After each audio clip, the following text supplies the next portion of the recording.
जब मन परमात्मा की भक्ति में रम जाता है तो हर जीव में वही प्रभु नजर आते हैं। एक छोटा बच्चा अपनी दादी को रोज परमात्मा की भक्ति करते देखता था। वो देखता कि दादी कितनी श्रद्धा से भगवान को स्मरण करती हैं, उनके सामने दीप जलाती हैं और ध्यान लगाती हैं। उस बच्चे के मन में भी परमात्मा से मिलने की इच्छा जाग उठी। उसे भगवान के बारे में कुछ नहीं पता था, न उनका स्वरूप, न नाम, न स्थान, लेकिन उसके मन में एक सच्ची और मासूम चाह थी, बस एक बार भगवान से मिलूं और उनके साथ बैठकर रोटी खाऊं। एक दिन उसने रोटियों से भरा एक थैला लिया, उसमें 5-6 रोटियां रखी और प्रभु को ढूंढने निकल पड़ा। चलते चलते वो काफी दूर चला गया। संध्या का समय हो गया था जब वह एक नदी के किनारे पहुंचा।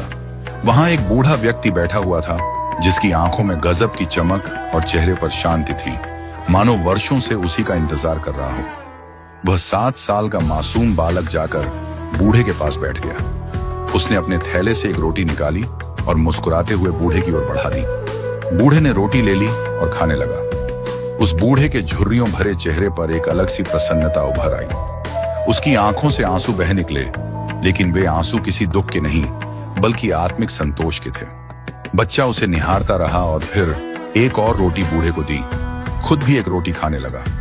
दोनों ने रोटियां बांटी, प्रेम बांटा। कुछ देर चुपचाप बैठे रहे, पर दोनों की आत्माओं में एक अलग ही संवाद हो रहा था। बच्चे को लग रहा था जैसे वह स्वयं ब्रह्मा जी के साथ बैठा है, और बूढ़े को लग रहा था जैसे स्वयं श्री कृष्ण उसे अपने हाथों से रोटी खिला रहे हैं। जब रात गहराने लगी तो बच्चा घर लौटने के लिए उठा। बार बार पीछे मुड़कर देखता और पाता कि बूढ़ा अब भी उसकी ओर ही देख रहा है। घर पहुंचते ही उसकी माँ ने उसे गले से लगा लिया और माथा चूमा। माँ ने पूछा कि आज वह इतना खुश क्यों है। बच्चा बोला, माँ, आज मैंने भगवान के साथ बैठकर रोटी खाई, उन्होंने भी मेरी रोटी खाई।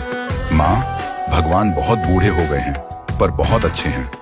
उधर जब बूढ़ा अपने गांव पहुंचा तो सबने उसे पहले से बहुत प्रसन्न देखा। एक ने पूछा, बाबा, आज इतने खुश क्यों हो? तो वह बूढ़ा बोला, मैं 2 दिन से भूखा था, नदी किनारे बैठा भगवान की राह देख रहा था। मुझे विश्वास था कि भगवान जरूर आएंगे और आज वो आए।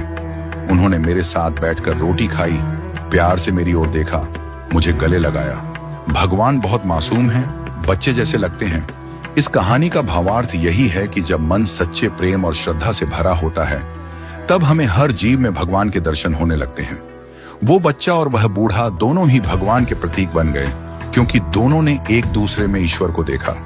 जहां भाव शुद्ध होता है वहां प्रभु स्वयं प्रकट हो जाते हैं। सच ही कहा गया है कि आत्मा परमात्मा का अंश है, और जब हम किसी भूखे को प्रेम से रोटी खिलाते हैं, किसी के आंसू पोंछते हैं, तो प्रभु की कृपा स्वतः हमारे जीवन में बरसने लगती है।